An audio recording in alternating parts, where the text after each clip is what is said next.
showtime. Woo, woo. Woo, woo, woo, woo, woo, woo. Silent and profiling.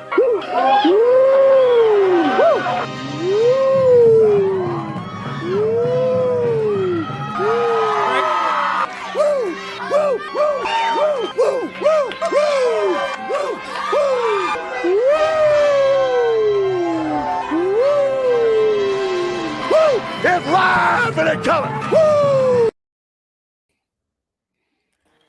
Welcome to the Mafia Sports Report on the Buffalo Fan Base Network. I'm your host, Tommy, to the highest degree, to the TOP from the 313. And by my side is my main man, my toucan Sam, the one they call the Apex Man, Mr. Mikey. What's going on, brother? Not much, brother. How you doing? Happy holiday. Yeah, man. Yeah, for sure. Yeah, first thing first. Happy Memorial Day. This is I hope everybody enjoyed it. Especially our troops. This is for you. Obviously, this day is for you. And then one really quick side note. I hate to keep doing this, and it sucks that me and Mikey have to bring this up on our show again. But our hearts are, our prayers, condolences to the families in Texas, the parents that lost their children a week ago to another senseless act of violence. And I'm just, man, Mikey, that's tough, man. My heart really goes out to the parents. That's devastating, man. But hey, that's something for the government to handle, and hopefully this is a wake up call. I hope, I really do, Mikey. You have anything to say? Just gotta figure something out. I'm not the smartest guy. I don't know exactly what it is. I know there's a lot of people on both sides of the fence on how firearms are handled. Do you take away from the responsible ones because or will do the irresponsible ones still find a way to get them? I don't know. There's much smarter people than me will figure all that out. Yeah. At the end of the day, we have to find a way to protect our kids. Yeah, protect our kids, protect us, protect everybody from these crazy individuals. Yeah. But Mikey, real quick on you. Yes. By the way, you were on vacation. I was. It was How'd nice. that go? Okay. It was nice. I had 4 days. I took off Friday from work. As you know, I've been doing a ton of training at my job globally. So my hours have been crazy. So I finally had a break. Took 4 days, just chilled. I disconnected from the internet, had no phone, no nothing. Best just, do. so some family time. It was nice. It was so fun. I got back, today, so as soon as I got back, started texting you, said, okay, what are we doing for the show tonight? Started doing some research and getting ready to go. And here we are for Bill's Mafia. And by the way, real quick shout out, because I like to get these done early onto the Buffalo Fan Base Network. Once again, you guys, if you haven't subscribed, please subscribe to Buffalo Fan Base on YouTube. Also subscribe to my page, Mafia Sports Report, as well. And shout out to Jake, who made that awesome kick-ass thumbnail. If you guys haven't seen it yet, obviously I put it on Twitter and it's on the YouTube, so check that out. And Daniel, what's going on, brother? I appreciate you. Chewy, I appreciate you. So yeah, as the title said, Buffalo Bills Saga continues. Mikey, let's start with the 2021 recap. The Saga, I meant to say. Okay. Saga. The Saga. The Saga continues. So 2021 recap. I just want to kind of go through this real quick with you. We finished 12-5, so not a terrible record, not at all. Like 12-5. Like we're complaining when we were like 8-8.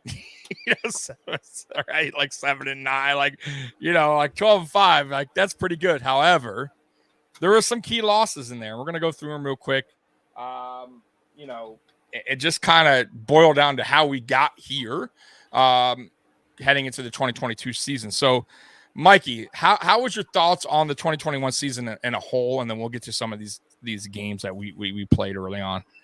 I felt we underachieved, but we were still good enough to make the tournament at the end. We dropped games to Pittsburgh early. We dropped games to Jacksonville. We had no business losing. And if we win either one of those games, we take the 1 seed, and we're playing at home rather than on the road. So I feel we underachieved in general on what expectations were, but we were still one of the top 4 seeds and ready to rock and roll once we hit the playoffs. We just, had some bad 13 seconds of luck.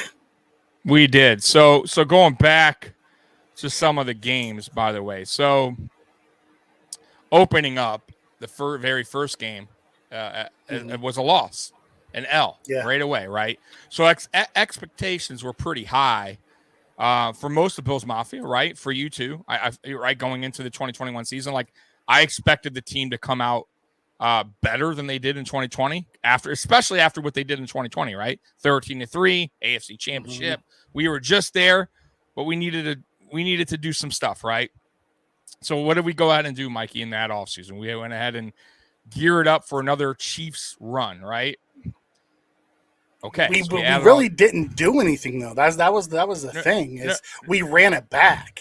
Correct. We ran it back, and it just wasn't. I thought we played them better, but there was still some stuff that was missing, right? Like, so once again, opening up 2021, we lose to Pittsburgh at home. Right there, it's like, whoa, that was a major. I don't know if that was awakening for me, but that was like, whoa, like I think really all of Bills Mafia kind of took like a step back and said, wait a minute, right? Like, I don't know how you felt, but I wasn't worried so much, Mikey, but in a way I was like, wait a minute, like, are we going to be this team this year? Like, are these high expectations still there? I was like, not worried, but I was like, wait a minute, maybe there is some holes still left on this team that need to be fixed. What were your thoughts about that very first? My issue was Daboll at that time. I'm like, what the hell is he doing? If you go back and listen to me and you in that first week's recap, as we talk about it, like, our issue wasn't even like the roster in general. It was the game plan. We had no identity through the first few weeks of the season. We had no identity. He was trying to be too multiple in the run game. It wasn't working. He didn't have the right guys in there. It was just a mess on offense. Our defense held up as best they could. They did. Yeah. And then the stupid block punt because our kicker took too long. He thought it was just like oh yeah, we had like the ultimate blocking for him. He was no worries. Just gonna take my time. I'll take the extra step. Yeah, he took a little bit. But that's Matt Hawk. Like, I'm not gonna even like. I get most people are like, God, but I don't. We didn't lose because of that. I mean, that didn't help.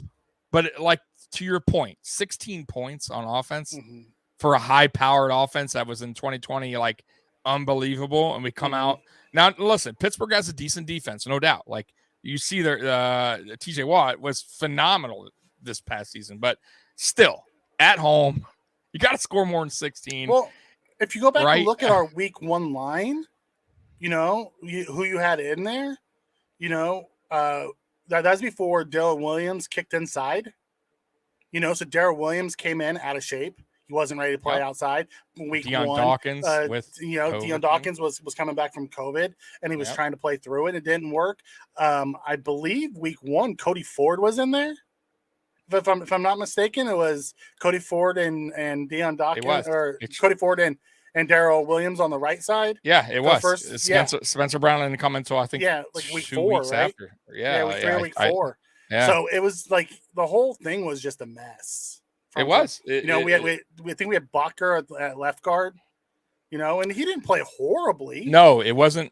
Was it Bacher? I thought Feliciano was all right to start the season. I think Feliciano started the year with COVID and didn't play the first few weeks. He came back and then he got benched right away. I have to look at that, Mikey. I'm not 100%. I can't remember, but our line was a mess. I remember that going in. Yeah, no, it was. It was a mess. Daboll didn't have any. Once again, this is what drove me nuts about Daboll. Just no in-game adjustments. Just no he just could never figure it out. Like, if things didn't go his way, stupid quarterback draw up the middle over and over. Yeah, that was his. Listen, that's gonna be Daboll's flaw because it never changed. I'm gonna be real with you. He got better in second half adjustments, but as far as like in game, like he had a game plan. He didn't really like change it if things weren't working out early on. He kind of just was like, I'm going to stick to it. And if it doesn't work, oh, well. And it's just like, it drove me insane, Mikey. And look, we lost that game 23-16, which a game we should have won. That's outrageous. Then okay, we get back on track, right? We play the Dolphins, we blow them out, right? So I'm like, okay, but it's the Dolphins, but we right? still didn't play that well. We didn't. But our defense was like, I'll tell you what came like for me at least. I was like, hey, our offense still wasn't. It's still like finding their way, but the defense, even after that Pittsburgh loss, did their job in the Pittsburgh game, I thought. And then, bam, you blank out the Dolphins, who, listen, they're not that good, but they're not that bad either. They're an upcoming team. They should have scored something, and we were playing it in Miami, and we blanked them. So I was like, okay, wait a minute, we got something growing here. The defense looks, because remember, 2020 was the opposite. The defense was like, that was the thing, right? Finding their identity. They were kind of lost in the mix. The offense had to step up. So I kind of felt like, wait a minute, it's turning around here, and this is not what I wanted. I kind of wanted like both defense and offense to be on the same level, and they weren't early on, right? I mean, would you agree with that? No, I do agree with that completely. Yeah. Okay. Then we play the Commanders, and we win 43-21. Like, that was a good showing out for the offense. Kind of woke up a little bit there. Mind you, though, the defense put them in great field position in that game. So, and that 21 is really not reflective of how the game went. They got a couple cheapy touchdowns at the end that gave them the 21. Oh, for sure. Our defense was dominant that game. Especially the kickoff that they did. I believe it was them, right? The Commanders, they kicked that stupid kick that went short, and we didn't feel it. But then they also had the screen pass that went for like 70 yards. Right, to the running back. Yeah. They're just like little things. They did, but once we knuckled down, I think that was a wrap. Yeah. I knew they didn't have a chance. I didn't trust the quarter. But so far, I would say the defense through the first, do you remember 5 games were looking tight? Yeah. Do you remember going into that game, they were talking about how Hinkie was better than Allen? All the talking. I didn't hear that, but I did. Oh God, hear, they were. yes. Yeah, but I did. Duck Hodges was better than him a couple of years before. Yeah, that. I'll be honest. I did not hear that. However, I was on a previous show as a guest, and they had a Washington content guy on there, so which was cool because we went back and forth and about the game coming up. And he was talking about Tyler Heineke, whatever his name is, Heineke. And I was saying, listen, man, because he wasn't beefing him up, but he was like, hey, we don't know about him, the Tampa game, and he's already started off, blah, blah, blah. And I said, listen. Sure he remembers it. Sure he remembers it. I said, listen, he's never played a defense like ours yet. I don't care who he's played in the last 3. Frazier is going to dial up like he does on all these rookie or guys that haven't had many snap counts in the NFL. And I was right. Like we made Heineke look pretty it was bad. Early. Yeah, it was early in the season. Heineke had just took Tom Brady the year before to the fences, to the mat in that playoff game. So everyone was on the Heineke bandwagon. Thought he was going to be the next big thing. And the media's like, oh, and Josh Allen had 2 like so games to start the season. They're like, I would take Heineke over Allen. All the talking media had was talking about that. They're like, yeah, it was terrible. So we play Houston, which is the next guy that was up that people were talking about because he was having a good rookie season to start. Davis Mills, right? And 40-0. He actually had a really good really good rookie season. I would say honestly, and I'm not I don't care if Patriot fans are watching anyways, but I'll be real with you. I thought he played better than Mac Jones. I put him on the Patriots. They probably have the same record, if not better. Exactly. So people can debate me, and that's cool because I'm not listen, I'm not paying attention to Mac Jones or this Davis Mills guys. But from what I saw, because we played them both, I thought Davis Mills is a little bit more athletic. He has a bigger arm, and he was on a sorrier team. Like he had way less weapons, in my opinion. And that says something because Patriots don't have weapons. They have a good running game. Yeah. I mean, they're okay. I think, Belichick gets the best of his players. I'll give him that. You know what I mean? Like he does what he can. Oh, Mike White. Oh, God. Yes, Mike Yeah, White. Mike He White. he might as well be Mark White. Yeah, God, the Mike White saga. Right, Oh, Mark man. White. Yeah, hey, listen, I don't blame you because who the hell is he now? Mark White, Mike White, Somebody, is he in something White. Right.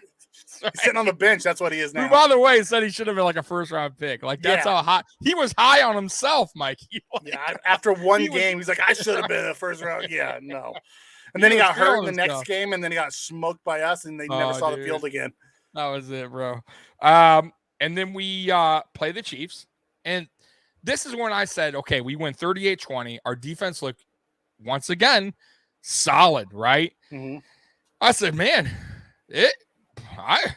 teams are going to have a tough time if we continue to play like this on defense, and we just held the Chiefs to 20.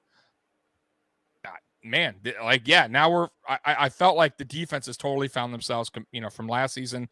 Like after we beat the Chiefs, to me, nobody could talk like so far that season, right? Like the defense was legit because I heard a lot, and I know you remember too, heading into that game, who have we played, right? I kept hearing that. Who are the Bills played?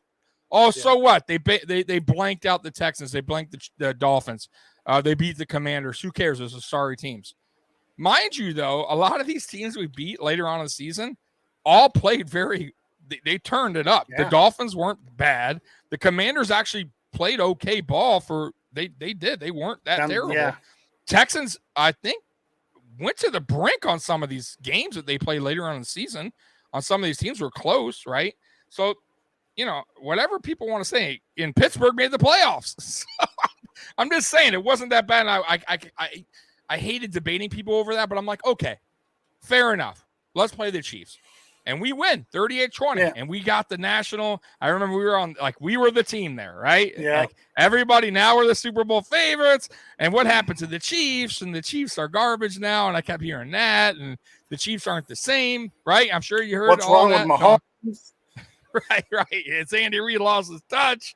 Right? And I'm like, what? Slow down. Talk about overreaction. over. Oh God, yeah, dude.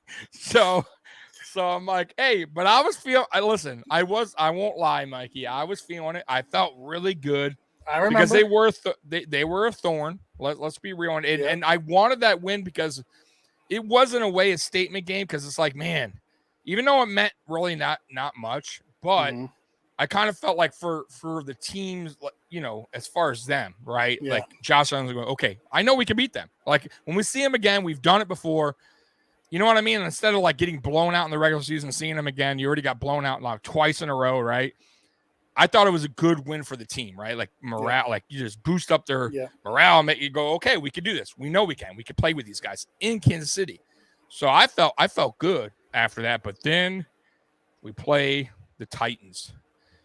Monday Night Football, you know how that went, right? 34-31. Josh Allen slips. We lose on a 4th and 1.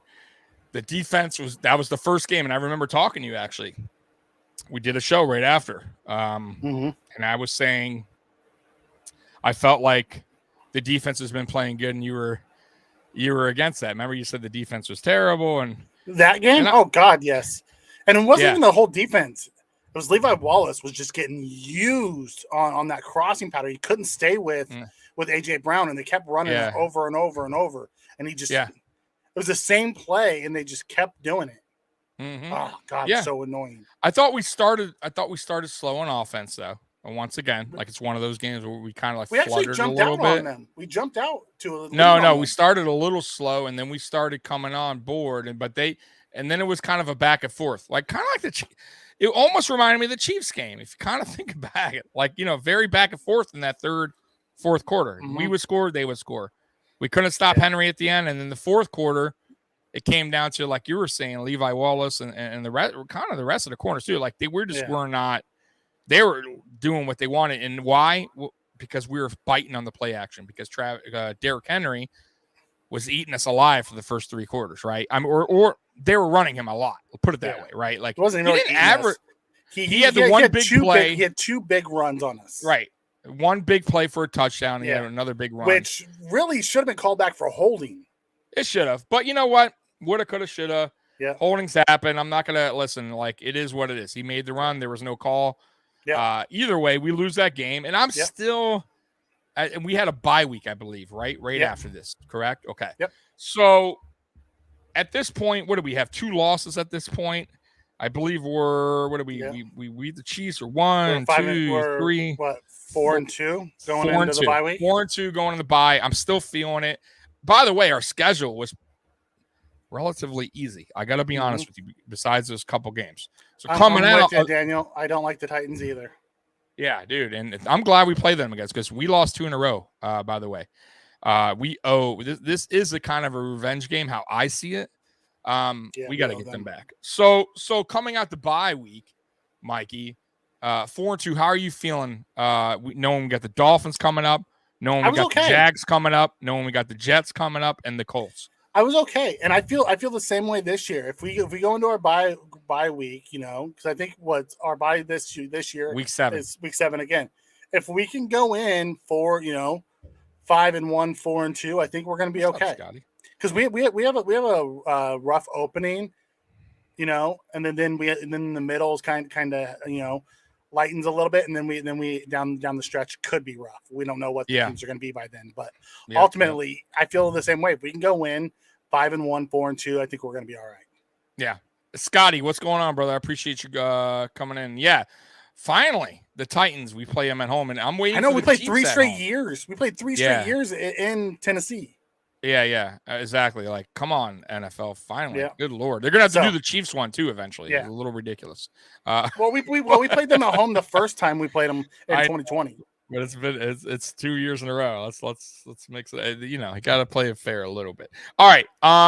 So we play the Dolphins. This is a disappointing game for me. We win 26-11. Come out of our bye and be that. Coming out of bye. Yeah, sloppy. I remember watching the game, Mikey, just being mad the whole game, and I know you were texting me. I'm generally not mad, like even if a game's. I know, I understand they're gonna blow every team out. I get that. You're not gonna look great every game, but it was just like I kept seeing the same Dable mistakes, the same offense sputtering again. We just blew them out the first time. We're at home. Like, now we're at home, right? And we're just playing sloppy football. The play calling's bad. Like, the defense was good. We held them to 11. I mean, once again, but the offense was just and I get it. We scored 26, but the defense helped out a lot of that. Yeah. I got to be real with you. It wasn't like we were just dominating or like. No, man. Like, this was bad. Like, you remember that game, Mikey? Like, coming out of that game, what were you feeling? Like we were not right. I remember texting back and forth with you, and we're like, we were hot at Dable. We're like, what is he doing? Like, the we didn't understand the game plan.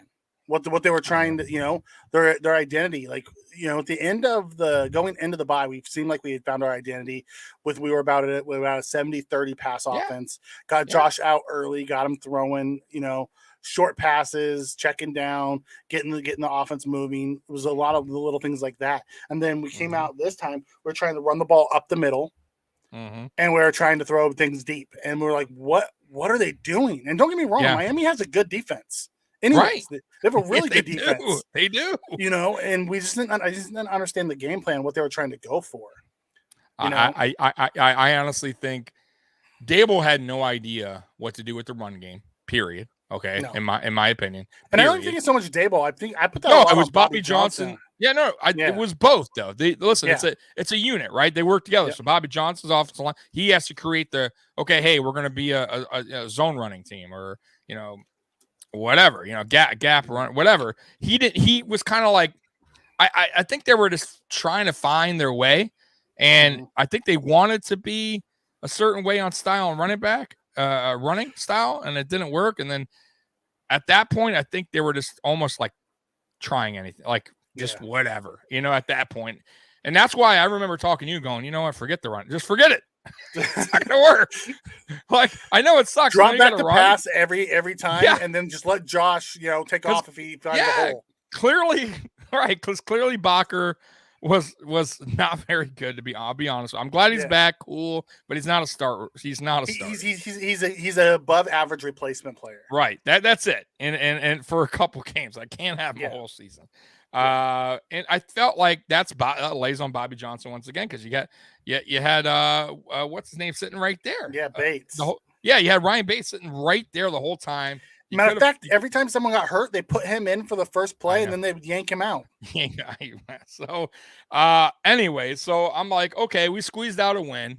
Yeah. And I'm thinking, I'm going to go, in my head, I'm like, maybe it's just bye week rust, right? Yep. We were trying to make an excuse for why it happened. Right? I'm like, but we won, right? I'm like, okay, who cares? We won. Then we play the Jacks, and I remember not talking trash because I don't really talk trash. Yeah, you were talking trash. Let's call it what it is. I don't know about trash, but I was definitely saying we were going to win like 40-something. 42 to I think you were in the 50s that week. I might have been. Either way, we were going to blow them out. But that's not talking trash. That's what we should have done. I mean, Mikey, come on, let's be real. The Jaguars. We're talking about a coach who's terrible. He's not even there anymore, right? Like, you got to be kidding me. So Urban Meyer, we gave him his first win. I know, a first home win, right?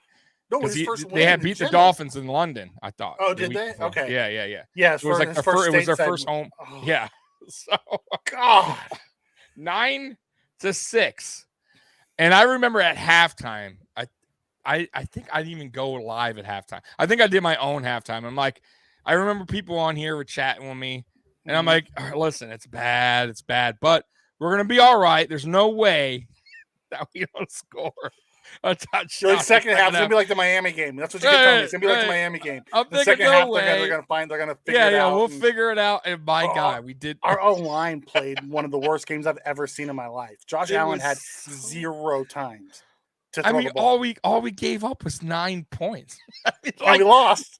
We lost. That's it. 9 points. And I'm like, oh my God. And I remember it was my busiest post-game show Look at Scott. Scott said he wrote them all down. Tommy said 46-13. He used 46 5 times last season. It should have been 46-13. Come on, guys. Let's be real. Anyone that says, we would have beat the Jags like 10-6 or something. Daniel Garvey's coming in with a great one.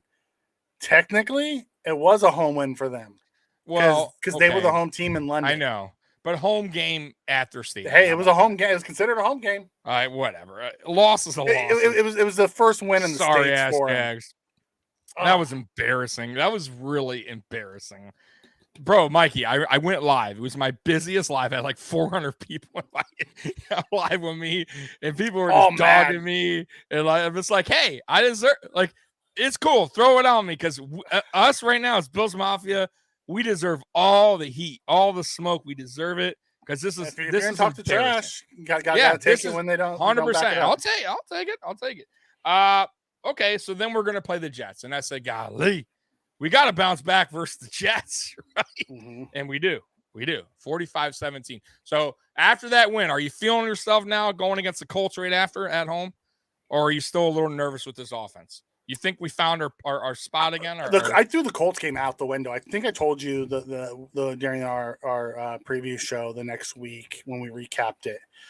That Colts game was just a snowball. It reminded me so much of that Eagles game. But I mean, I'm saying after that Jets game, so we win 45-17. I thought we were still finding our way. I thought we were still just finding our way. So you thought, even though we scored 45, going into the Colts game at home, were you comfortable going in that game? No. Or you thought No, I wasn't comfortable. I thought we were still finding our way, and I figured, and I was concerned about our run defense at that time still. Yeah. Because a lot of teams had run on us, and even the Jets the week before had run on us pretty well with Michael Carter and stuff. So I'm like, Jonathan Taylor has a chance to really eat here, and what happened? They just ran What sticks out to you on that game? Because I know it sticks out to me. And we've talked about this, the Colts game. The Colts game? Like Isaiah McKenzie's fumble. No. Well, that's and it reminded me of that Eagles game. The Eagles game of Yes. of 2020, I think it was, or 2019, I believe it was. 2019, where they At just came home. in and they just ran on us. And it was rainy, and here, it was rainy and windy, and Daboll's throwing the ball 90% of the time. Bro, they did the same. Yeah. I'm telling you guys, it was right. I'm like, what am I watching here? This is the Eagles game. Yeah, all that's what it over. reminded me of. Bro, minus Carson Wentz was the quarterback, plays. by the way. Yeah. Carson Wentz was the quarterback. They ran all over us. And what did we do on offense, Mikey? Do you remember? Just kept trying to throw the ball. Yeah.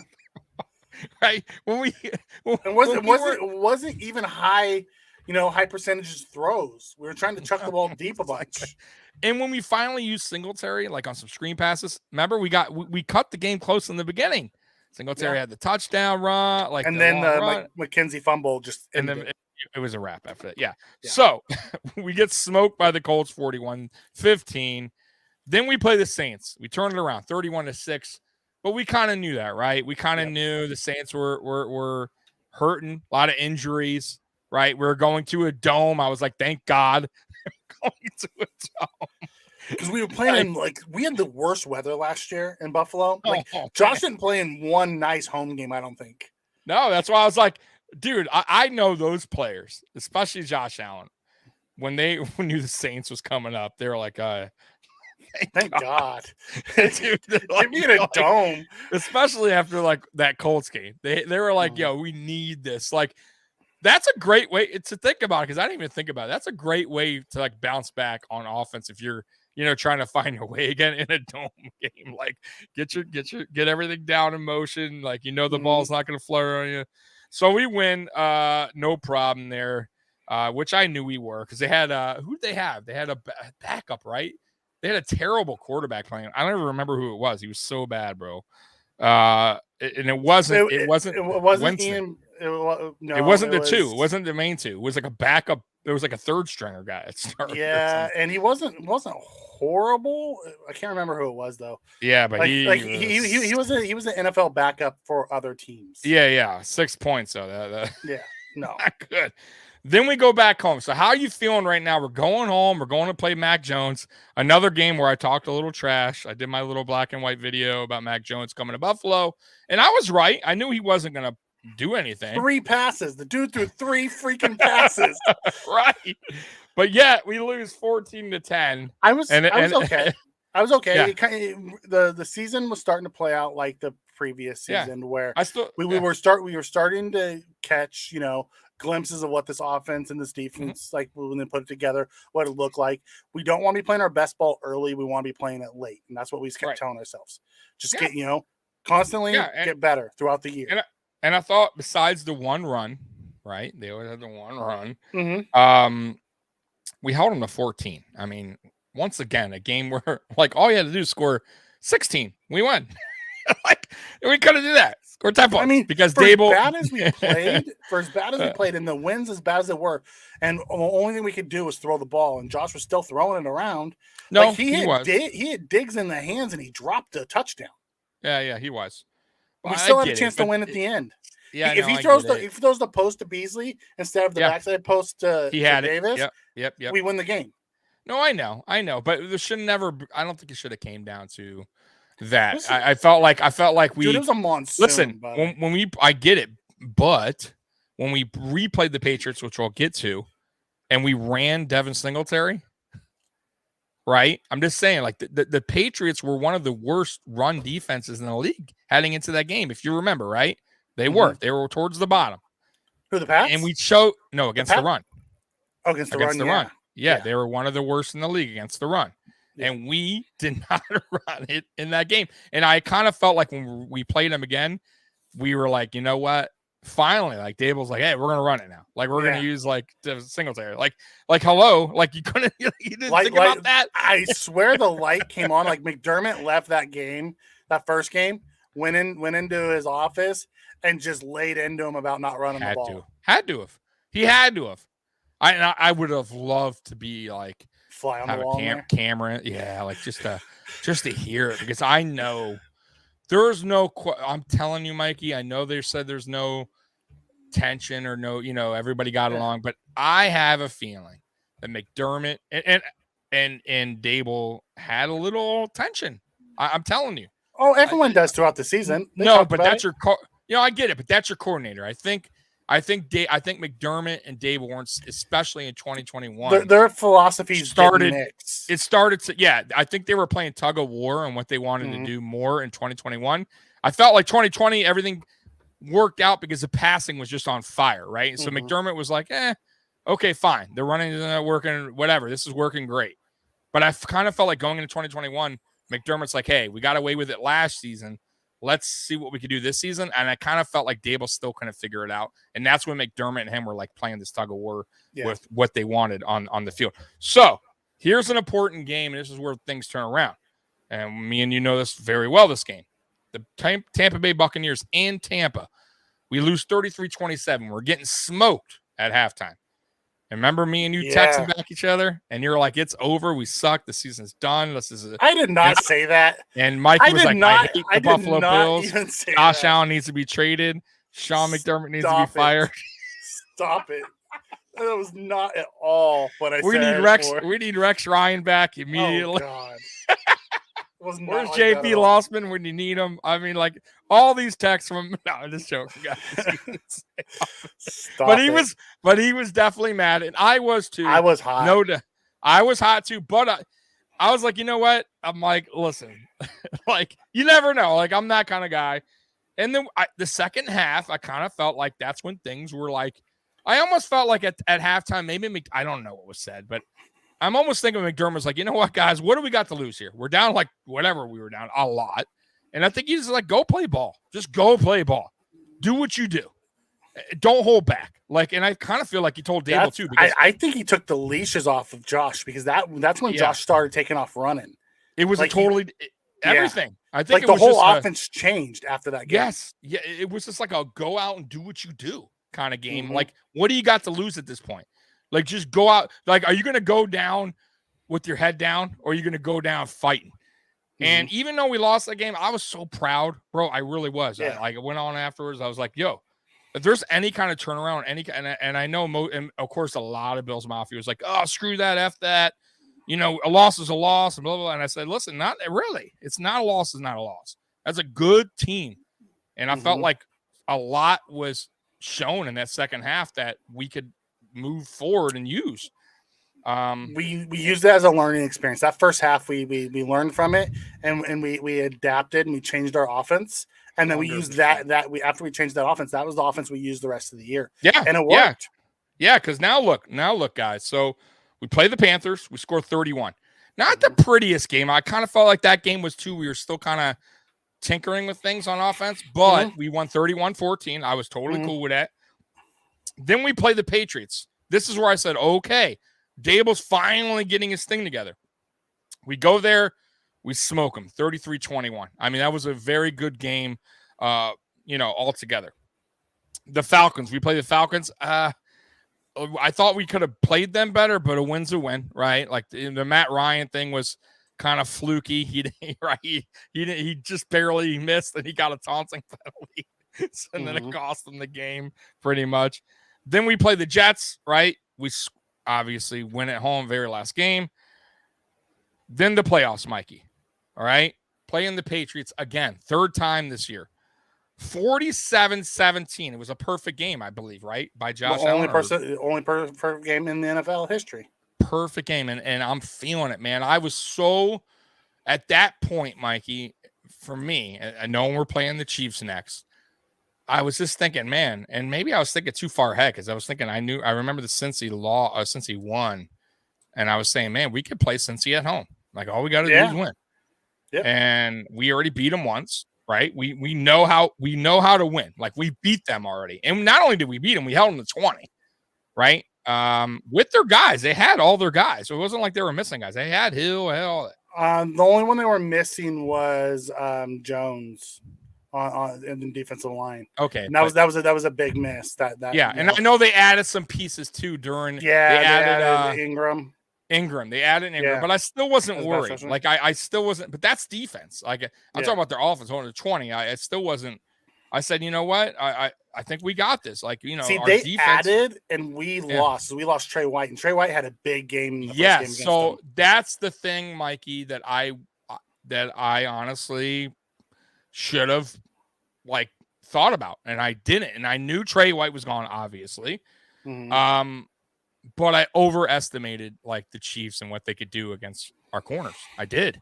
Because I felt like our corners did the job up to that point. Our pass rushers didn't get to him like we did in week one. They didn't, and then our corners, because of that, they suffered. They had to, right? When you got Patrick Mahomes back there with all the time in the world. Well, Mahomes ran for almost 100 yards that game. Oh, dude, and he was running on. Yeah, that's what I'm saying. Like we're playing. They were taking too wide. We were also for that game too. I felt like we weren't physical like we were the first game, and that has a lot to do with Trey.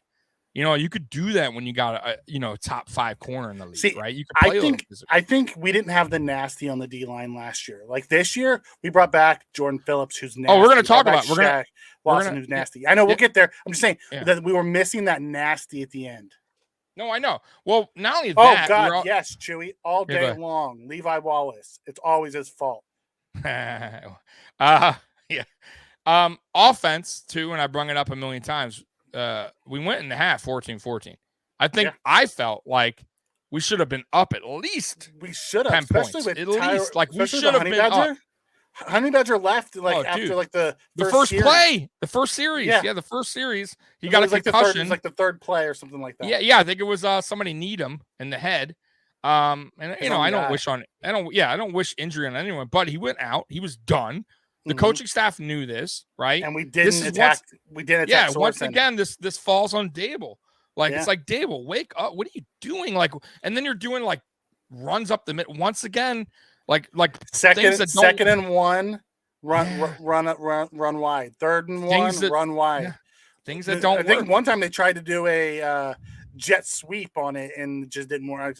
I didn't understand. It was the same bull crap he was doing early in the year. I almost felt like he tensed up, and that it was like one of those games where it's just like playing it safe, right? Like you don't want to throw the ball deep, you don't want to turn the ball over to Kansas City. It's like, dude, let Allen be Allen. It's gonna happen. That's okay. I'll deal with it. We could deal with it, right? You know. And I just felt like he went to that too late, and we were playing catch up, and by that time, it was just too. I kind of felt like it was just back and forth. Like we should have been up, and Chiefs should have been playing catch up. Anyways, season's over. We all know how that felt. I'm not gonna go over that game a million times. We lost. Right? It is what it is. Okay, Mikey. So, Brandon Beane comes out press conference at end of the season. What does he say, Mikey? He says, "Listen, Bills Mafia. I wouldn't expect much. We don't have much to work with." And look, I'm not lying here, guys. He said this. Go back and listen to that presser. High profile. No high profile. No, and he said no hope. Don't, we're everyone knows we're low in the cap. Nothing, I think he said big splash. Not going to be like big splash, just so. And I was thinking, damn, he's right. It's probably going to be a couple, guys we did like a 2020, some guys here and there to fill in, it is what it is. We'll work with the draft. And then we signed a couple guys. I'm like, okay, wait a minute. We got Saffold. Yeah, I was happy. I was like, oh, I'm cool with that. Tim Settle. I'm like, okay. All right. Mm-hmm. And then I think Daquan Jones came next, right? And I'm like, okay, cool. Daquan but then as things are going on, the AFC is starting to bang to load up. They're starting to load up. Starting to bang on the door a little bit, right? Because we were just thinking of the prime teams, right? That we need to worry about. The Chiefs, the Colts, probably. Not at that time because we didn't have a quarterback. You're right. So I wasn't even. We weren't thinking about them. We were thinking the Chiefs, the Chargers, the Bengals. Right, Bengals again. The Ravens are going to be healthy next year. Ravens are they're always tough. Yeah. So a lot of teams basically were hunting AFC basically. were making noise, and I remember reaching out to you and going, Mikey. We need a player, and we need an edge rusher, and we need one now because... Especially once Khalil Mack became a Charger. Yes. When that happened, we're like, Yeah, and then... Now you got Bosa and Mack? Yeah, and they and signed then J.C. Jackson in the offseason, and to go with Sante Samuel Jr. and Darwin Correct. James back there. Like, Correct. oh, And then what did it for me was the Chandler Jones, because there was a lot Yeah. of rumor that that we were in the Jones, mix. Which, by yeah. the way, we were in the mix Yeah. on that. We were in play. And then Jones got signed to where did he go, Mikey? He went to he went to L.A. Or LA. not L.A. Vegas. He went to Vegas. Right. So I said, it's not good. And I remember reaching out to you and saying, we need an edge. Like, I wasn't really worried, but now I'm getting a little worried. We were talking about what edge could we trade for, and we were talking about Danielle Hunter. Thinking. Yes, like, Hunter for the Vikings, which I would have been cool with too. I would have been cool. He's a hell of a player. What kind of packages do we put together? Do we put another like Stephon Diggs type package together? Yeah, and go get that was a good trade. We can't afford one. I was thinking, I didn't even know how we were going to get Jones. When Jones got signed, my first thought was, oh, I see why we can't afford him. We can't get to $16 million a year. We can't get to that. Like, we don't have the money for that. I'm like, oh, okay, I understand, right? So, I fell asleep. I took a nap. I woke up and my alert was all over my phone. Von Miller, Buffalo Bills. I was like, alert, Mike's text, like all kinds of stuff. I said, man, I need to take naps more often. So, and then we just started. And then I said, well, that has to be it, right? Nope. Jordan Phillips comes. Shaq Lawson comes. They released him right after we signed Von Miller, and he signed with us, and with like 2 days he was back in the building. Yeah, and I remember Shaq Lawson was a talk in the playoffs before the playoffs. Remember?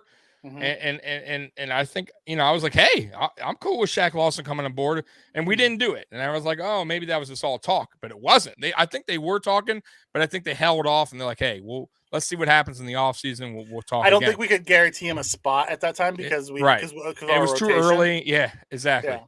Yeah, and it is what it is. But that was huge, that Von Miller signing, man. And then we just started, and then Crowder. Yeah, was a late, sneaky. And also, when that Von Miller signing happened, everyone forgets OJ Howard signed 10 minutes later. I know. Oh, it's right. I'm bad. I'm sorry, OJ Howard. Like, I'm missing a lot because we signed like I think 10 or 11 guys, like crazy amount of guys. And OJ Howard was a sneaky signing too, in my opinion. Now he's battled injury. Yeah. But so is Crowder. But if they can get right, which by the way. I think both players, especially Howard, he won't be like seeing the field like a lot of snap counts. And also, I will say this: Buffalo Bills has had guys with injury history come to Buffalo, and they play very well. Yeah. Like, they limited injuries because we have a very good staff. We have one of the best facilities too. Yeah, we have award-winning medical staff and strength and conditioning staff. And we have all the facilities they could possibly need. Like, you don't have to go outside our building for anything. Chewy coming in. Was Von Miller signing the biggest surprise in the NFL offseason so far? I'm going to say it was, because we weren't supposed to sign anybody big.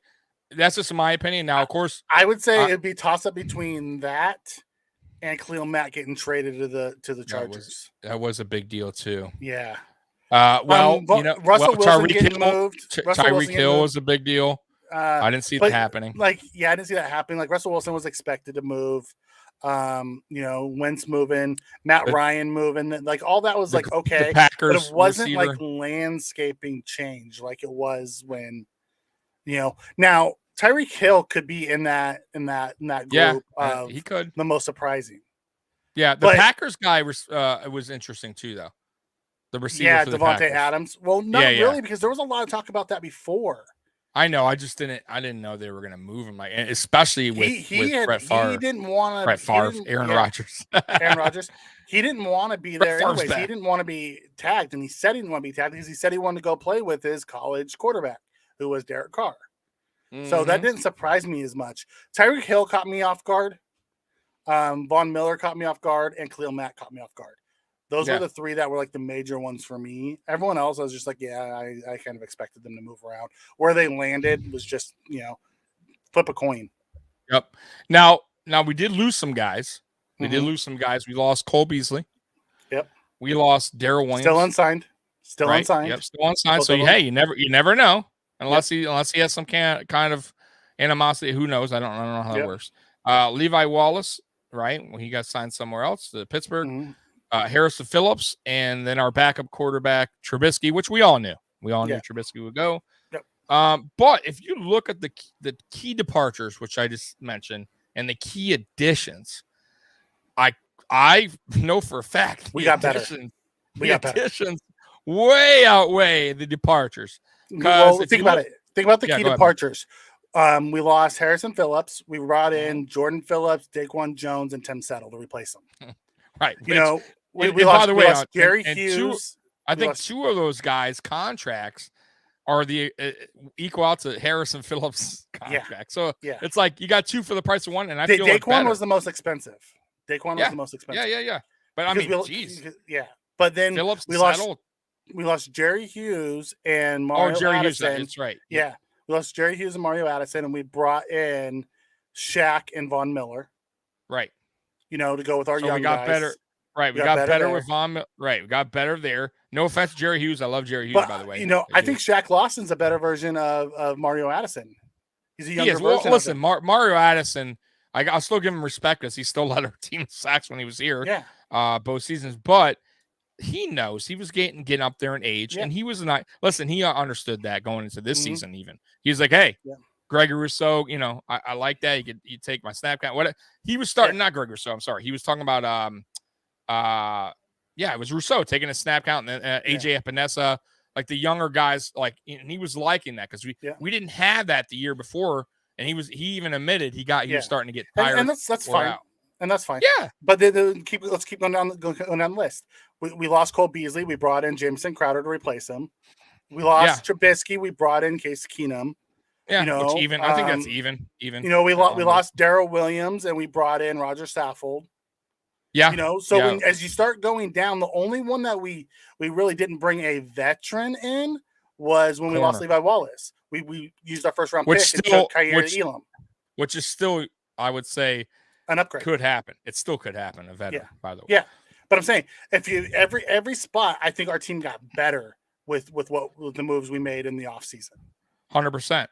And looking back at some of our free agent signings, some of them weren't all that. Like, I think 2020 was like, if you look back, that wasn't. Darrell Williams was a really good signing. He was a former All-Pro who played bad, who got hurt and played bad at the Panthers, came over us and put together a Pro Bowl and got some All-Pro votes at right tackle. How good is the backup quarterback? I think Keenum is just as good as Trubisky. Keenum has history with Diggs from their Minnesota days. He played fantastic in the couple starts. Like, he won't put up Josh Allen numbers, but he's good enough to get you some wins and stopgap like he did with Cleveland last year. Yeah. I mean, he's been around, right? Yeah. So he's the ideal backup quarterback. Yeah. Been around since 2012. Yeah. So, I mean, he started for Minnesota, I believe, right? He had that that playoff run. I mean, he was pretty good in college. Overall, I mean, he's a backup, but he's better option than Matt Barkley right now. And if all we had left was Barkley, that's why I was concerned before we got Keenum. And he's only here 1 year. And listen, that's going to be like that. I think for the remainder of Josh Allen's career, it's going to be 1 year, 1 year, 2 year guy, maybe at the most. You never know. It could be his boy, Darnold could be coming to back him up for a couple years. Maybe to get like a Trubisky kind of thing, but either way, 1 year, 2 year, I don't see. There's no reason right now getting anything that's crazy. Signing $10 million. I don't want that. Like, if we can steal another Casey Keenum next year on a trade for a 6th round pick, I'll do it. Not a big deal. All right, go ahead, Mikey. So, so ultimately, from a player standpoint, that was, we replaced all the guys that we lost, and I thought we upgraded in most positions. Now, Crowder to Beasley, I don't know if that's really an upgrade. Beasley was really good, and Beasley didn't leave Buffalo with like bad things. He requested to be released because he didn't want to play in New York due to the regulations. So we just said okay. and we let him go. So he didn't leave on bad terms by any means. I can see him come back. I do agree with some of the people in the chat, though. Losing Dayball, we got a real OC in Dorsey. Joe Shane is probably the biggest loss that we had all off season. Well, I don't understand the question. Like, do we still win the division with Casey? Oh, Keenum if Case Keenum, well, if Josh got hurt. Okay, how many games though? What are we talking about? Like say Josh got hurt week 1. Knock on wood. Okay, right. In case Keenum had to come in, so he had to come in for the rest of the year. Do we win the division? I'm going to say yes. No. I still think we do. I say no. Casey Keenum is good enough to win us the division. Do we win the Super Bowl with him? No. Are we good enough to win our division? Yes. I'm going to say no on that, Mikey. I'll disagree on that. But are we bad? No. But remember, I think now with all the good teams in the AFC, right? Just our division, not the conference. No, I get that. We would have to win the division. The Miami Dolphins, no matter what, they did get better. I got to give them that now. So are you saying that Tua is a better quarterback than Case Keenum? I'm saying Tua and their backup is a better quarterback than Casey Keenum right now. But listen. Are you drinking? Not by much though. Tua, not by much. I will say this though. I don't know if Tua lasts long on the Dolphins team this year as a starter. With what's his name as backup. I'll be real with you. I have a feeling that I'm sorry, I'm having a brain fart. What's the backup there? Teddy Bridgewater. Yeah. I have a feeling Teddy Bridgewater is going to wind up taking over at some point due to injury, maybe due to poor play. And I do think Teddy Bridgewater is better quarterback than Casey Keenum, in my opinion. And I think it would be very close. And this is not going to happen, guys, by the way. This is just us because we're answering a question. It would be close, Mikey. I gotta be honest because I see the Dolphins. I see the Dolphins. Listen. How many wins do you think the Dolphins will win this year? Just offhand. 9 or 10. 9 or 10. Okay. We would have to remember they have a brand new offensive system. Okay, that they have to learn. Get it. I understand, but Casey Keenum is brand new to the system as well. Brand new to the system, right? Okay. You got a brand new coordinator, right? Now we have a tough slate right out the box, right? We got the Rams, right? You got the Chiefs, right? I got to look at the rest schedule, but you got the Titans, right? There's a lot of tough games right there right away. You got the Dolphins. That's not a pushover team. We just talked about their Casey Keenum. How many games do you think he would win there out of the first 7? First 6 coming out of the bye week. I think he'd be 4-2. So you think we would go 4-2 with Allen and 4-2 with Casey? No, Keenum? I think we're going to go 5-1 or 6-0 with Allen. I think you're crazy. Casey Keenum ain't winning 4 games, bro. He is not beating the Chiefs, bro. He is not beating the Rams. I think you give Keenum way too much credit. No, I think you're not giving him enough credit. Casey Keenum came in last year with the same team that Baker had and went 3-0 in his games, and then got benched again for Baker. Casey Keenum is not a bad quarterback. Yeah, and he will have all the weapons that Josh has. He's not. But he's a totally different quarterback than Josh Allen, bro. He's totally different, bro. And he would, and once again, he would have to understand the system, be on the same page. You don't like any backup quarterback. No, it's not true. What are you talking about? I was all for Mitch. I told you I was happy with Casey Keenum coming. But you're talking about a whole season with Casey Keenum. Do I think we can win our division? Yes. Team? I think our team is deep enough that if Josh went down, we could still win our division. No way. I don't agree think to disagree. There's no way to factually win this argument. I just think you're I don't crazy. Think so. You're crazy. You have zero faith in the rest. How of am I going to lose faith? Because I'm saying we're going to all of a sudden win. So you think Casey? So you think if Casey Keenum played, our defense would just fall apart?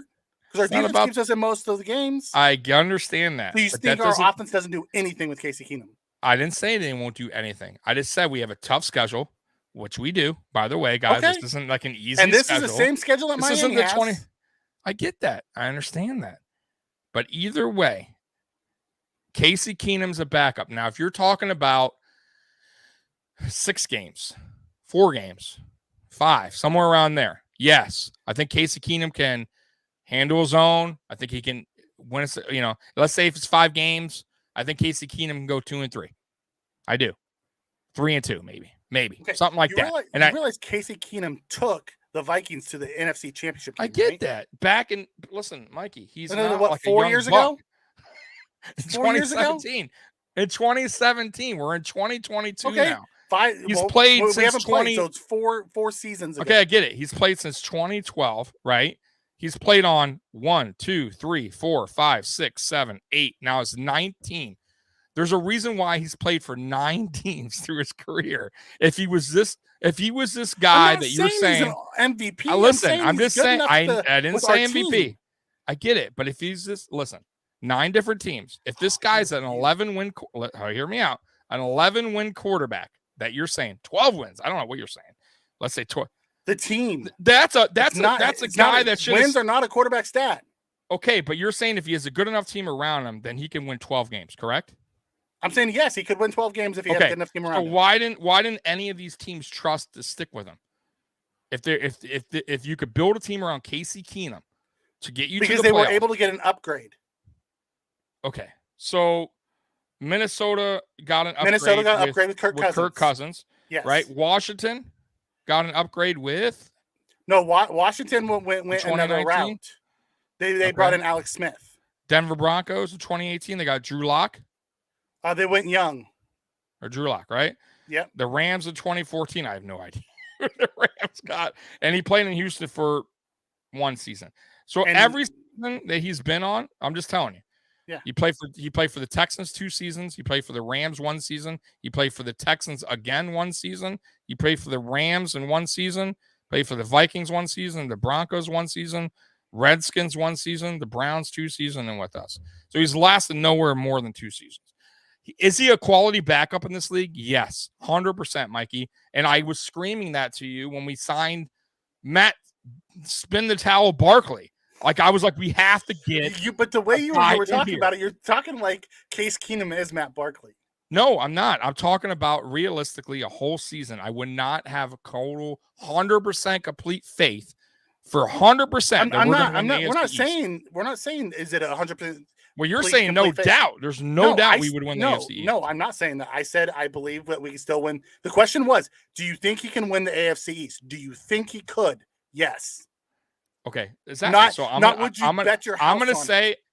say no, and I'm gonna say, but it would be close. And the reason why I say we could probably miss the playoffs is because let's just say hypothetically the Dolphins go 10 wins. And we win 10 wins, but they beat us on some kind of stupid tiebreaker.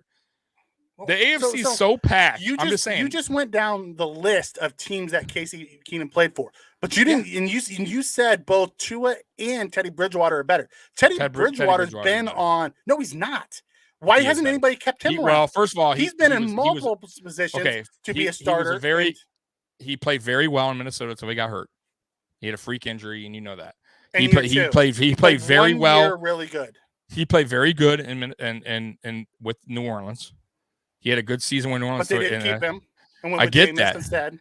And then he went to Carolina, and he got kicked out of Carolina. He couldn't win the starting job in Carolina. Then he went to Denver and couldn't beat out Drew Lock. Well, that I don't think that was the case. I think Drew Lock, they're just trying. I think they don't know what the hell they're doing. But these are the same arguments that you had about Case Keenum. I get it, but I just feel like Teddy Bridgewater's a better quarterback. How much better? I don't know. That's up for debate, I guess. How about that? Okay. So, anyways, enough of the key. Let's move on. Talk before I lose my mind about. So, anyways, where we were going before we answered the question was Joe Shane was our biggest loss. Better hope you don't see Casey Keenum. Listen, Joe Shane, our assistant GM, was our biggest loss this offseason. Yeah, that was a big loss. That was. Now, I know we're trying to get an assistant GM. I'm not sure if he signed him yet. I think it's going to be – I think we're going to promote with him because we have Brian there's Gain a guy there's a guy we're talking to, Mikey. I forget his name. We're not going to promote with him. That's odd. No, because we have a lot of we have former GMs. I'll tell you right now. but keep going because I'm going to tell you who the guy Okay. I'm talking about. Okay, so outside of that, so I felt like from a player standpoint, what we lost, I felt we upgraded in most positions, and we're a better team today than we were at the end of last year. Then we wanted to switch over to the coaching, right, Tommy? That's what we're going to go down. Yeah. I want you to go ahead. Yep. Okay. So we lost Brian Dable, OG Bobby Johnson, his assistant D-line or O-line coach, I don't even know his name, all gone, right? Brandon Hunt. Sorry to interrupt you. Pittsburgh Steelers, Brandon Hunt interviewing for Bills, assistant GM. So I'm just telling you, look him up when you have time. But that's the guy that he's already on our second interview. Okay. So go ahead. I imagine we have internal guys also. We have to do outside stuff as well. Up, Joey? Yep. Ultimately, so we replaced Dayball with Ken Dorsey. Ken Dorsey was our former quarterback coach. He was also the quarterback coach with Carolina. Then we brought in the new quarterback coach, Joe Brady, who was the Panthers offensive coordinator, the LSU passing game offensive coordinator, and he started his career with the Saints, and he was an offensive assistant under Sean Payton. Then we brought in Aaron Cromer, who is our O-line and run game coordinator. And he was the Rams O-line coach, the Saints O-line coach, and the Bears offensive coordinator. And then he had a previous stint with the Bills as well. So we bring in, those two guys. And then our biggest, I think one of our biggest deals was we picked up Mike Shula, who is an offensive assistant, who was the Panthers offensive coordinator. He's been a quarterback coach a bunch around. But he is the mentor of Ken Dorsey back in Carolina.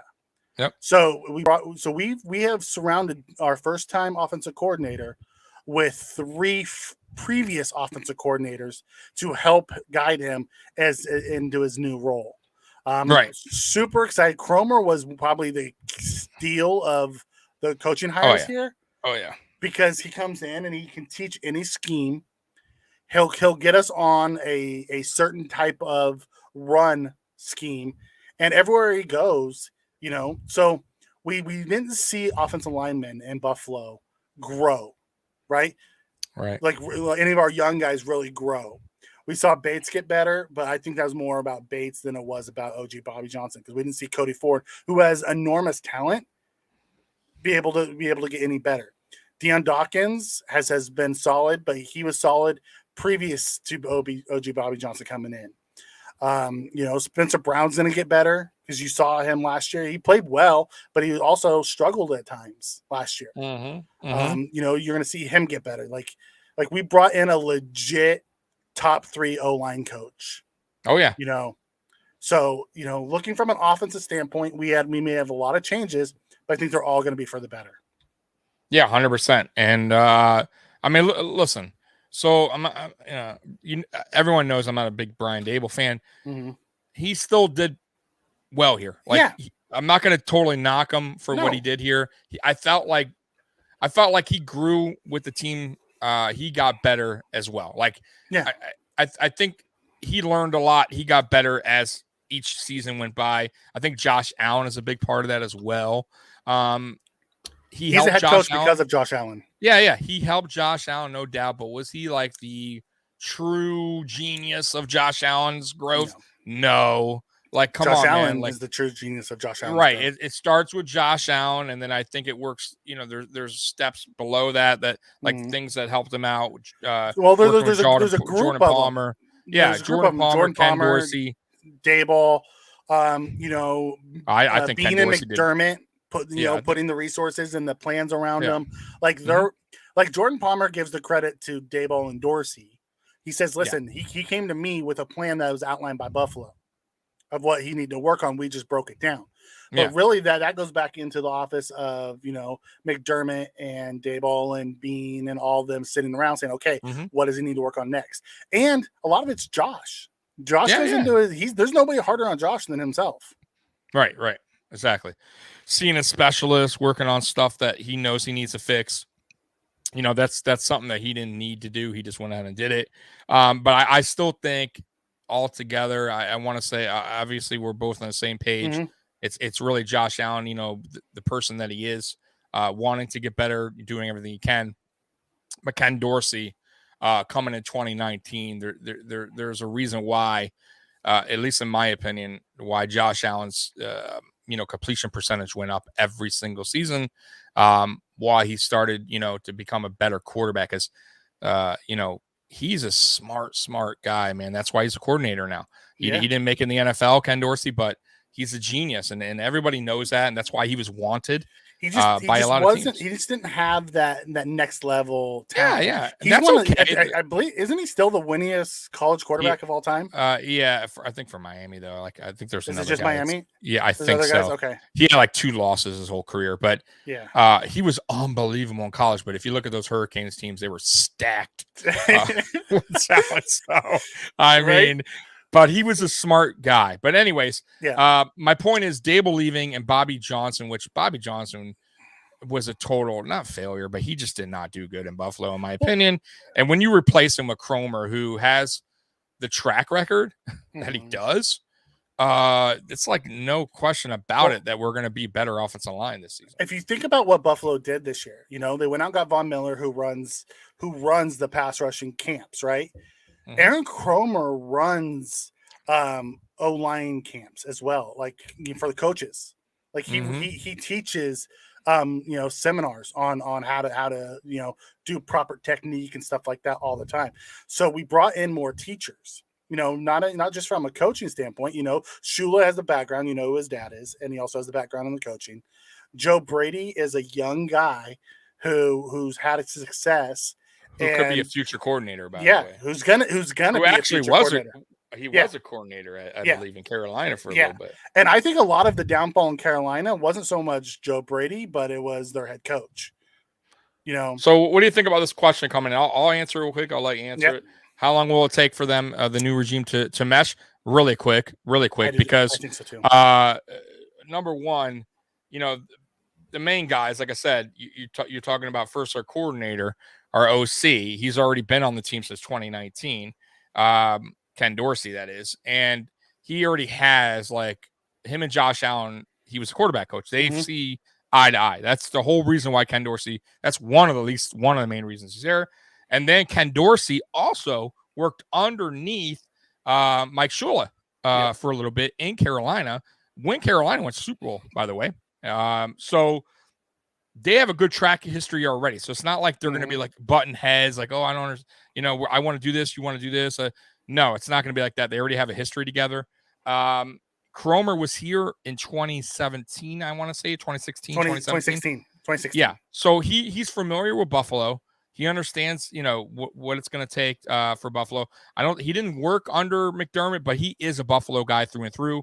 He knows, and I'm not worried. He knows exactly what this team needs to do on offensive line. He'll get it right. So I'm not worried about any of this like coaching regime, like taking a while to mesh.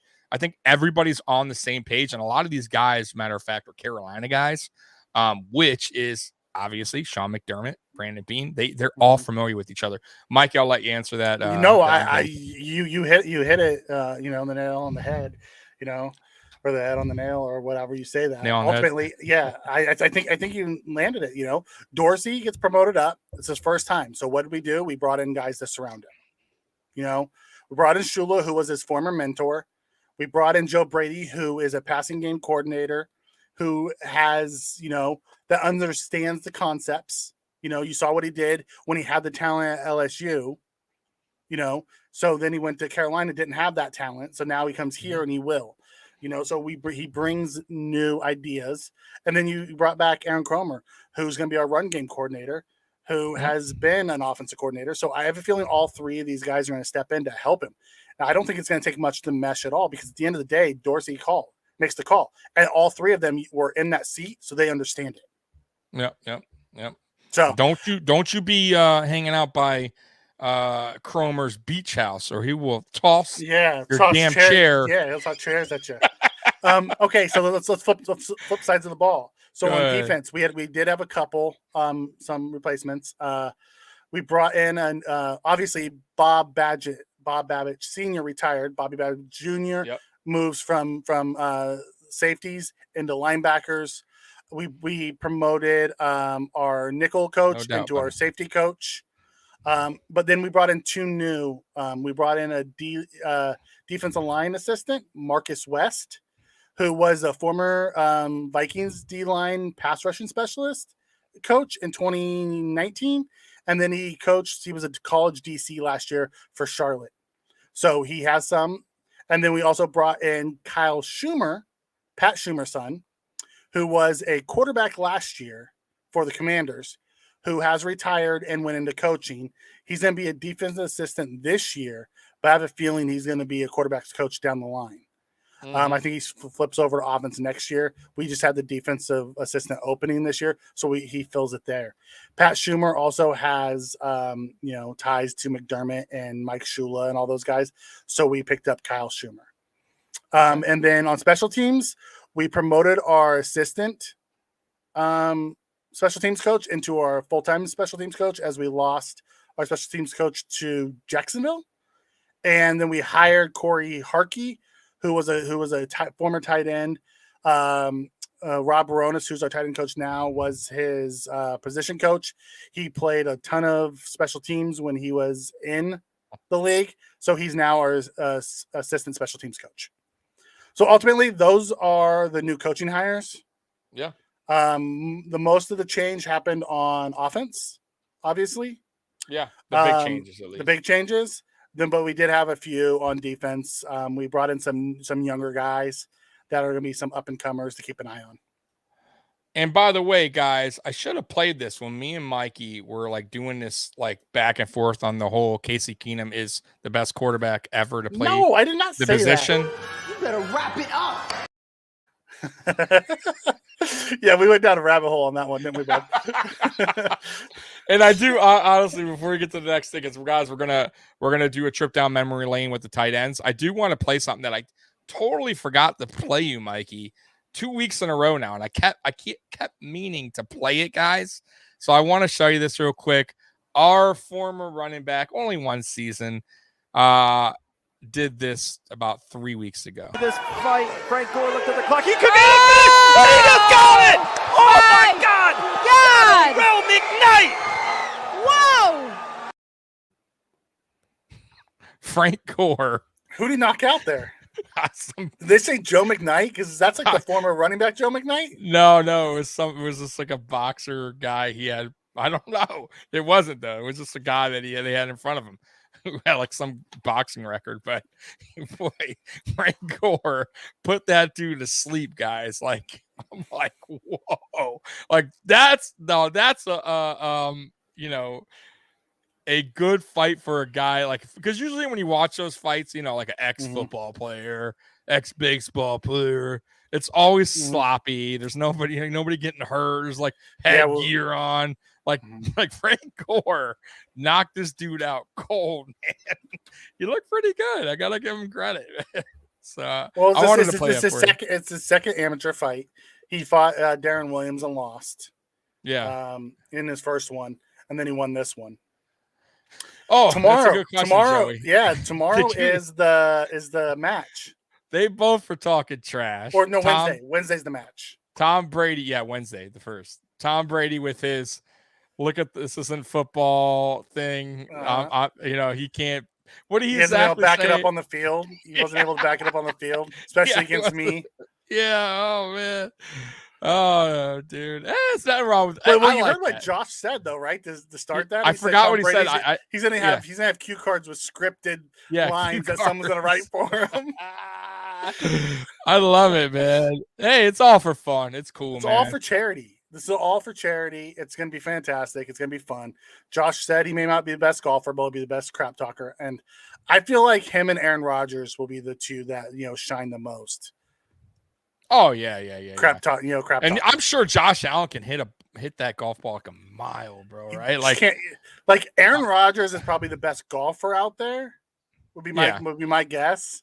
My guess is Rodgers and Brady win the match. Yeah, two veterans. They've been playing golf forever, old men. But it'll be fun to listen to Josh just talk crap. Oh God! All right, hey, man, can you believe we've been on this hour and 20? So we're gonna get to we're going to get into this real quick. Trip down memory lane. Let me cue it up for Mr. Mikey.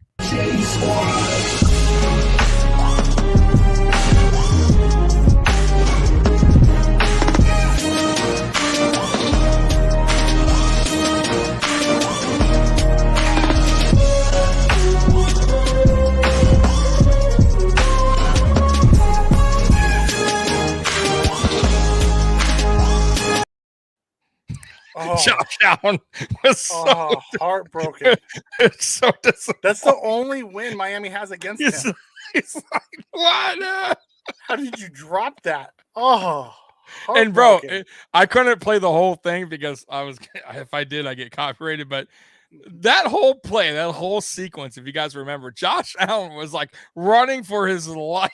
He didn't even plant when he threw it. Yeah, he went back like 20 yards, like did this whole he threw the biggest duck I've ever seen. But he didn't got there. He just chucked it as far as he could. Well, he was, bro, Mikey. He had to have been tired. He was literally play seemed like it took forever. Like I remember he went in shotgun, I think, and the guy came after him. He spun around, then he went backwards. Like it was like forever. Sugar High Josh.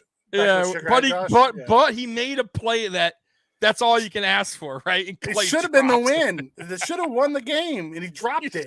Yeah.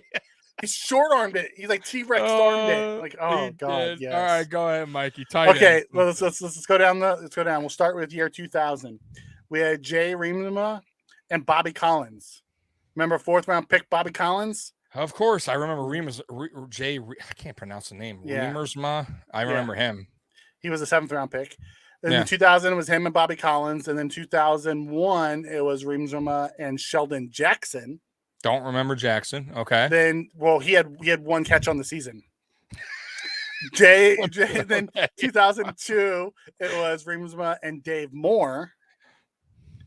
2003, it was Mark Campbell and Dave Moore. I still don't remember. So I'll be honest. I don't remember. Dave Moore had. And I know my teams. Okay. I don't remember. In 11 years, he played in 15 games and started 6. Wow. And he was 11 years? Like he did played, something. He played in the league for 11 years. Maybe a special teams guy or something. Yeah. That's terrible.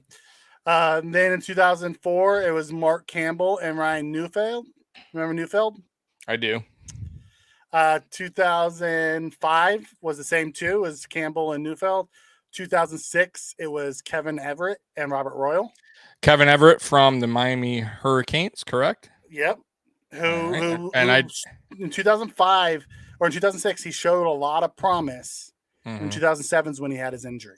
Yes, which I remember like it was yesterday. It was he was crazy. So athletic. He was he was going to be the next big tight end out of the U. Yeah. No, he was a hell of a player in the U. Yeah. He was a good tight end. It was just a freak injury, man. Remember Robert Royal, tight end? Of course. Yep. And then in 2007, it was Michael Gaines and Robert Royal.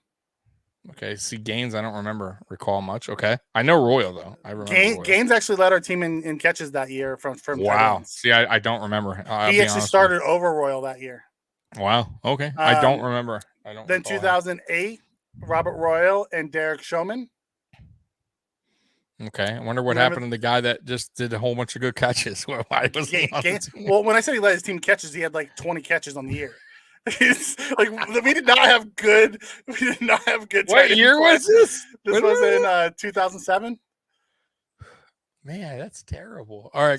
He led all tight ends with 25 catches or something like that. Trying to think. Then 2008 was Royal and Showman. 2009 was Derek Fine and Sean Nelson. Remember Derek Fine?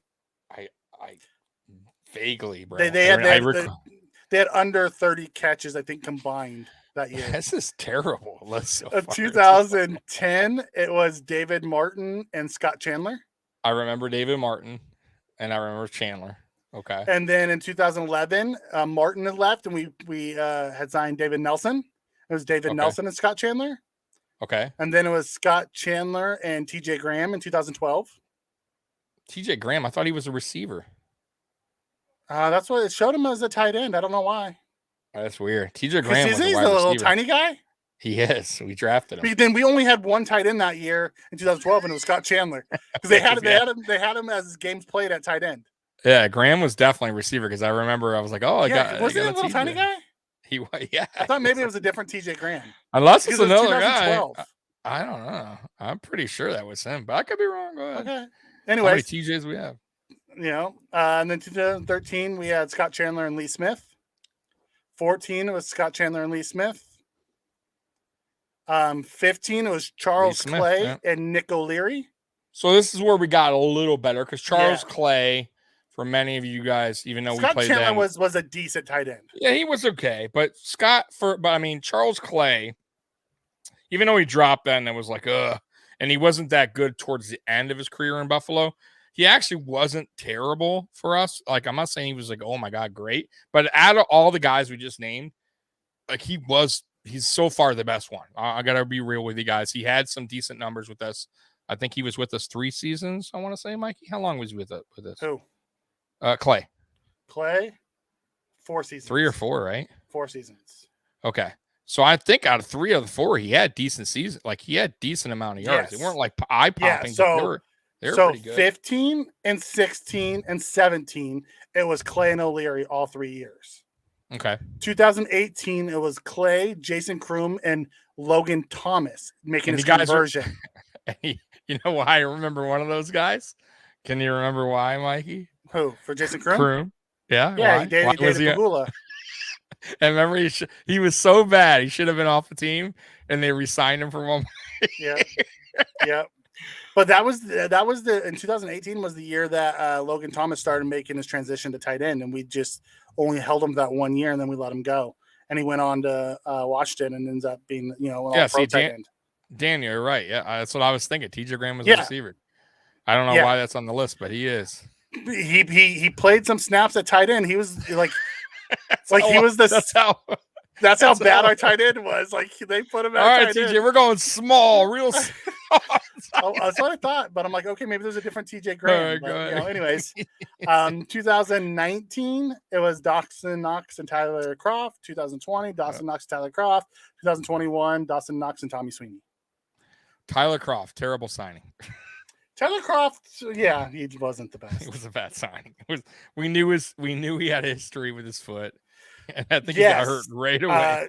To this point, I agree with Daniel Gary's. I believe Charles Clay has the best stats amongst all of our tight ends, like all time. I think 100%. He's like sits at our leaderboard.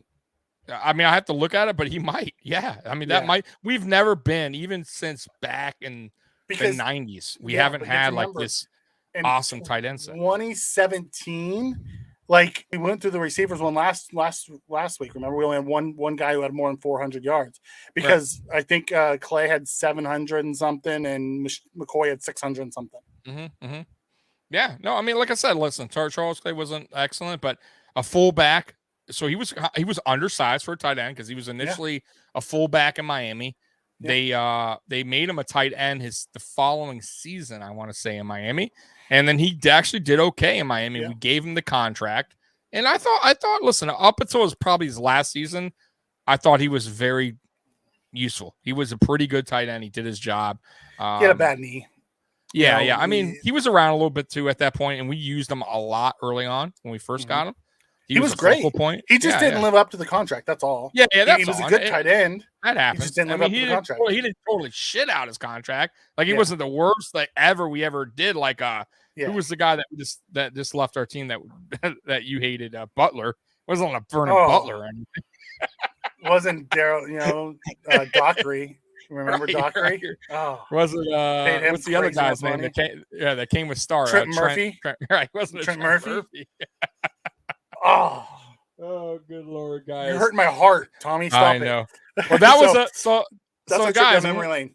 Yeah, it was a trip down memory lane. When we do these, man, I know some of these are like, oh God, but it's good to hear this, guys, because of where we're at today, and this is why we do it, so you guys can just understand how far we've come and how far this team's come. And for everyone that, kind of screams like, oh, we need a superstar, we need the stud at this position, it's very tough to get a complete, to have a complete team full of like all pro, at every position. It won't happen. It won't happen. Just to get a good player at a position is tough. It really is at every position. And I feel like Dawson Knox, listen, was a guy early on where Bills Mafia were like, dropping a lot of ball, but look where we drafted him. We all knew he was a guy that needed work, right? And he is now showing that, and he could wind up being a very good tight end in this league, which I think he will, because I don't think he's even close yet to where Buffalo sees him getting.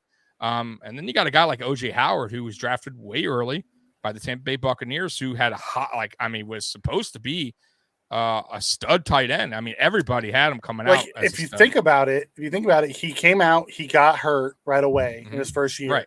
And then they brought in Gronk over the top of him. Exactly. So very he had tough. They re-signed Brait, and and he just got pushed down. Like Arians came in, the new regime came in. Right. Jason Light came in, and he was draft pick on a previous regime and got shoved down the down the depth chart. I still think it hasn't been written yet for him. Like I still think he has listen, he's a young player. Even if it's not with us moving forward, like science was, I still think, watch out for OJ Howard regardless. Okay, guys, we're getting late, so I'm going to go real quick through the top 10 free agent signings of the McBean era. Okay, this is just the McBean era. This is my list, by the way. Mikey has his own list. It's sort of similar to mine. It gets but yeah, a couple players that we swapped out. So I'm gonna go with mine first, then Mikey do his. Coming in at number 10 for me is Roger Saffold, number 10, 2022. Obviously this season, though he hasn't hit the ground yet, hasn't played a game for us. The reason why I put him at number 10 is because, listen, guys, this guy is a stud offensive lineman. He's been one of the best in the league for a long time. And it is a big addition compared to what we had, at that position at left guard. So he's a great fill-in. He's only on a 1-year deal. It could be 2. We'll see. But either way, I think he brings in a lot of experience. He can help the rest of the offensive line. They'll look up to him as well. Next to Deion Dawkins. Deion Dawkins will only get better as well, working next to Saffold. That's why I have him at number 10. Number 9. I got Andre Roberts in 2019. I put Andre Roberts on the list because he was a Pro Bowler. I believe both seasons he was with us. He also was an All-Pro one of the seasons. And I think he led the league in return yards in 2020. So he was and we're still looking for that kick returner, punt returner since Andre Roberts left. We're going to be real here. I understood why they didn't bring him back because the money issue and he was slowing down a bit, but he was an excellent signing in 2019. And it's something we needed at that time, kick returner, punt returner. And I always felt safe when Andre Roberts was back there on a punt return. I never thought he was going to fumble or do something stupid. He was a really smart guy when it come to kick return, punt return. Always made the right decision. Always made the right decision. Right. Never put the team, in a bad spot. Coming number 8, I got Jordan Phillips, and I put it twice because why? Because we signed him twice, right? He came back. So 2018, and it was a sneaky signing because the Dolphins just cut him, and I think we got him a couple games in. Actually, it was like 4 games in into the 2018 season, and he was electric, man, right away. And I'm like, I didn't expect much. I don't know about you, Mikey, but I didn't expect much when he first came here because I was like, okay, the Dolphins cut him for a reason, though he was, I think, a 2nd-round pick for them or something like that. He brought the energy quick, and I was like, wait a minute, this is something. I thought he had a chance when he came over. I thought he had a real good chance. I liked him coming out of college. He did have an attitude issue in Miami, and that was the problem. He didn't see eye to eye with the coaches and how he was being used. So I'm like, we'll see how he fits into our culture. But he fit in nice. Yeah, and he actually had he talked about it in this recent signing. He had a little issue with Frazier and him, and he was cool with it. And him and Frazier said, hey, and they got on the same page. And listen, Phillips led the team in sacks in, I think, 2019. Yep. With what he had, 9.5 or 10.5, something like that. 9. Yeah, and listen, I mean, for a defensive lineman, that's pretty damn good. And like I said, just him being electric. was just awesome to see because we were kind of missing that, I think, on that line at that time. So that was cool. Now, here's where Mikey gets a little upset at me. Coming at number 7, it's Levi Wallace in 2018. I got him here, guys, and I understand when Mikey's list comes on why he's not there. Like, I'm not going to argue over the Levi Wallace thing. Yeah. It's not. I think it's just a choice preference thing here. But I don't think I'm far off on it. Is what I'm saying. But I understand Mikey's point as well when Mikey does his list. I have him at 2018 because he was a UDFA, undrafted free agent. And usually, guys, let's be real. UDFAs very rarely do they work out. Very rarely. Look at all the UDFAs we just signed. This draft. Last year, look at last year too. Right. Last year, this year. I mean, you won't see them. You don't, or they don't even make the practice squad there. So it's just very rare does a guy work out that even makes the practice squad or stays on it. Right. Mm-hmm. This guy, not only did he make the team, he started right away. And he stayed. He stayed all the way until 2021. So I got to give him a little credit. Mikey says he's average. I'm going to say he's slightly above average. I was not like a huge Levi fan, but I thought the guy deserved a little bit more credit than Bill's Mafia. I will tell you, Tommy, he didn't make my list. I think he's a product of the scheme and Hayden Point. I understand. I understand. And we'll know this year who was right and who was wrong. Yeah. No doubt. No doubt. But the way I look at it too, like I said, everything I already said. And That's then fine. also too, he must have had the coach's respect enough, even if he fit the scheme or not, to say, hey, we trust in this guy, UDFA, he came in, he worked hard. He deserves to be next trade. I give him the respect. Like, to do what he did is not easy. He walked on at Alabama. Yeah. Then he walked on in Buffalo. And he had to earn that spot, yeah, though, Mike. And he earned spot. It's not like yeah, against other guys that were fighting for his job. So I'm just saying, I get what you're saying, and I was on board, by the way, with we need an extra corner. Like, we need a corner to replace Levi. I was all on board. Matter of fact, you remember I was on board with that the season before. So it wasn't like I was just like Levi Wallace, like, oh, this is the best. Like, but that's why I got him there. Anyways, we can move on. We don't got to continue talking about Levi Wallace. I know. I'm just telling you, it's not a big deal. Number six, John Brown, 2019. He was definitely a good signing. He was a signing we needed to have for Josh. That's coming after this 2018 rookie year where we had nobody.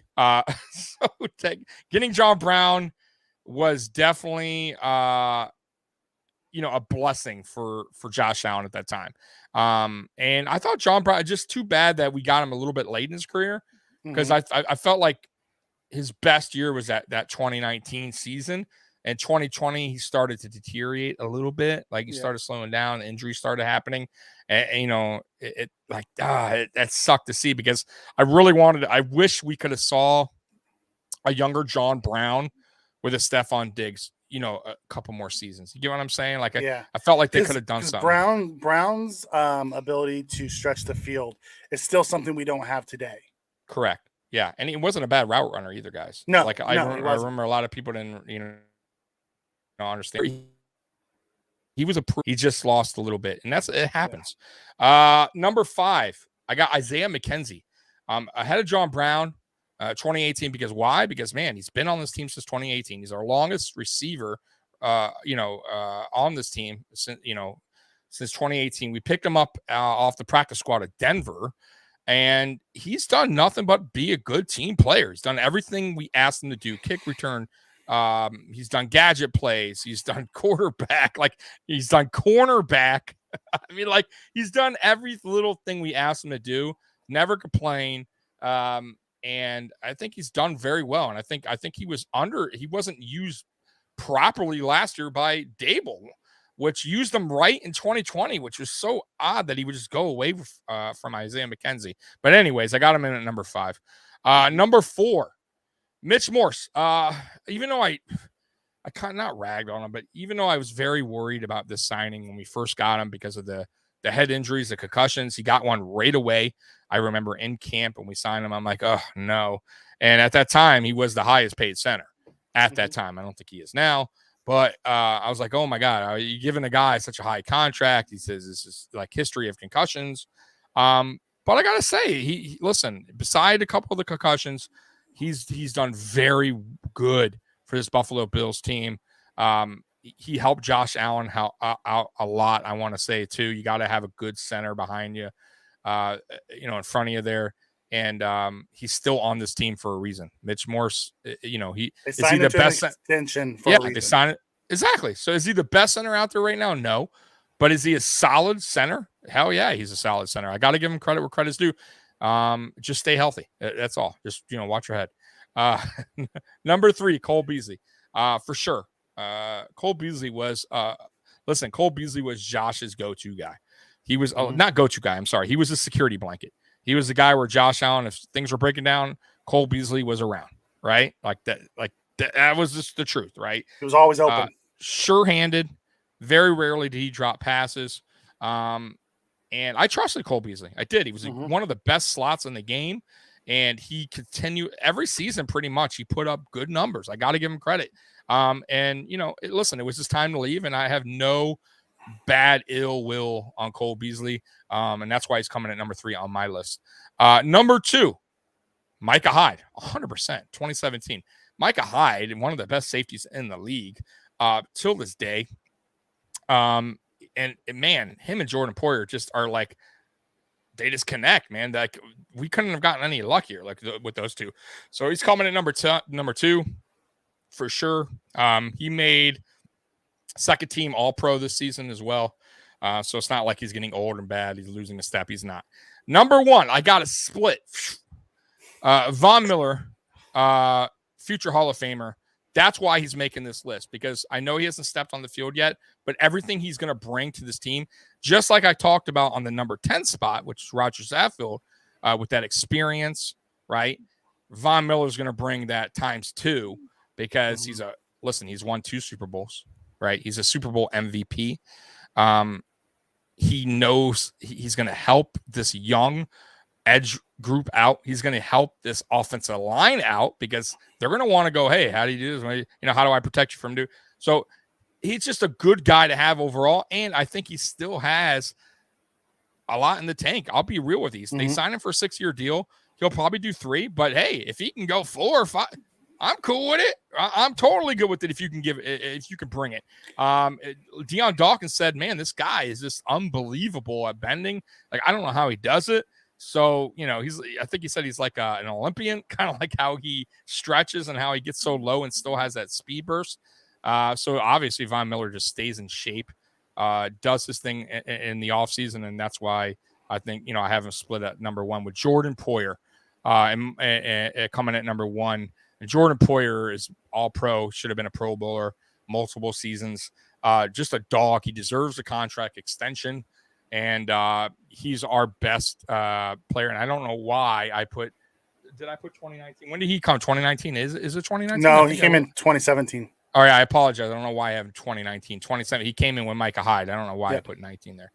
So he came in 2017. Guys, I'll have to edit that. Other than that, man, that's my list. And go ahead, Mike. I just, listen, there's a fantastic list, and a lot of what you have, I have. As we're talking about it. So number 10, I also had Saffold for a lot of the same reasons you talked about it. Number 9, I had Andre Roberts as well, for a lot of the same reasons you did. Number 8 was a little bit different. I had Darrell Williams at number 8. And I had Darrell Williams at number 8 because you have to remember, he was a former All-Pro right tackle who we got off, late in free agency and came in and beat out Cody Ford right from the get-go. And he put together in 2020 a Pro Bowl, and he even got some All-Pro votes at right tackle. 2021, he came in, and we had Spencer Brown, and we had some troubles on the interior, so we kicked him inside, and he held his own at right guard. So, for the 2 seasons, I put him at number 8. I thought that was a fantastic signing. Yeah, I like that. Yeah, I get that. I'm good with that. Yep. Number 7, I had Phillips as well. You had him at 8. I had him at 7. Okay. Because I don't have Levi Wallace on my list. Right. Number 6, I also had Brown. Number 5, I also had McKenzie. Number 4, I had Morris. Number 3, I had Beasley. Number 2, I had Von Miller. I put Von Miller at number 2. And then number 1, I have Hyde and Poyer as a combo. I couldn't split them up the way you did, although I understand why you put Miller at number 1. Hyde and Poyer are so good together and has allowed our defense to do so many different things. That's why I put him at number one. No, We talked about it love him. beforehand. It's splitting hairs when you're starting to talk about those three. You know Yeah. what I mean?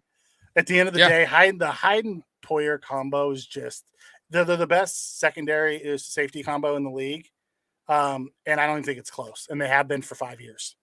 Yeah. That that 2017 free agent probably was our best. I mean, I got to look back at the free agents that we got. Some weren't so sexy some years, the free agent signings, but that's due to money and stuff. But that 28, man, Micah Hyde, Jordan Poyer, my God, like right there. Like right we off the stole bat. them. Like Green Bay didn't want Hyde because Hyde was a nickel when we signed him. Right. And we moved him back to safety. He was also a punt returner. Right. And then Jordan Poyer was just released. Cleveland injuries. Yeah. He had some injuries history. Yeah. He had some bad luck injuries with Cleveland. And nobody really wanted him. And he was a corner as well. And he transitioned to safety in Cleveland. And then they let him go. And McDermott said, "Thank you. I'll take these two guys." Yeah. And the rest is history. They fit in his system perfect. They fit in his system perfect. That and whole they're team, and they're like best friends. That's what's crazy about it. That's why I don't want to lose. That's why I don't want to lose him, man. Like I really hope they get this deal done because he without Poyer, I almost feel like there's no Hyde. Like I know it's weird saying that, right? It's like they go together. Like that's why you got him number one. Peanut butter and jelly, man. It's peanut butter and jelly. Like, honestly, man, they're like the best safety duo, right? Like that's I almost like I said, they're interchangeable. They're like married. They're like married to the hip, right? Like they're like linked up. They can't. As you tell, I put them number one as to their combo. Exactly. Yeah, like I don't blame you. I like your list. I like your list too. I get our list is very close, man. Yeah. Guys, I do want to say for next week's show. So what we're gonna do, we're gonna start because the whole reason we did the Saga continues today, and we did this whole 2021 recap into the 2022 off season kind of recap. We're gonna start to do positional grading. Right, we're gonna talk about the positions. And we're going to do it on a 3-show. It'll be split up in 3 shows. So go ahead, Mikey. Just tell them how. So we're going to break it down. Next week's show, we'll cover quarterbacks, running backs, and wide receivers. Show 2 will be tight ends, O-line, and D-line. Show 3 will be linebackers, secondary, and special teams. Exactly. And then look out for a special trailer in about, we'll say a week or 2, Buffalo fan base and on mine and on the YouTube's channel, a special trailer that is coming out that me and Mikey are going to be doing. It's going to be really cool, guys. So stay tuned for that. I'll tweet it out as well. It'll be a fun. It's a fun topic when they break. So as you know, we're getting ready to go into mandatory mini camps. We're finishing up volunteer. We're going to go into mandatory mini camps in early June, and then they break until training camp. So during that break, as we came up with a really cool idea. Trailer will be coming out soon because it's me, Tommy, and then a couple really people the from Buffalo fan base, right? Almost the whole family over at Buffalo fan base, guys. So it's gonna be over a month thing. It's gonna be like 5. It's gonna be like 5 shows long. It's gonna be a fun segment. Yeah, there's a lot of work put in this, so I hope you guys really enjoy it, which I know you will. But yeah, man. So me and Mike are gonna get out of here. Me and Mikey are gonna get out of here. And I just said that twice. Tommy talks. Yep. Tommy two talks. Joey, Scotty, I appreciate you coming in. Daniel, appreciate you. We had somebody new earlier that was Auto Sexy. Auto Sexy was asking away. I appreciate you, man. I've never seen you here before. He or she, I'm not sure if you're, but either way, I appreciate you coming in. And anyone else that's going to be watching this later. Corey Herman came in. We had a few new people that popped in the chat. We love it. Come join us on Monday nights. 100%. We try to get to all the questions in the chat at some point throughout the show.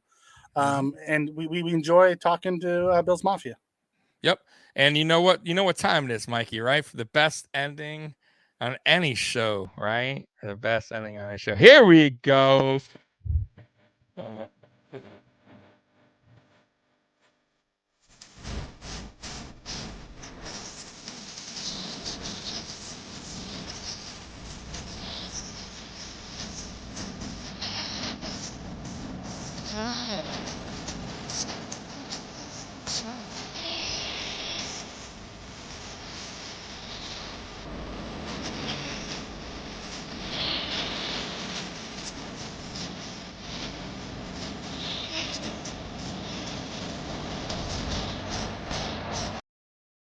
The Bills make me want to shoot. Go Bills. Go Bills.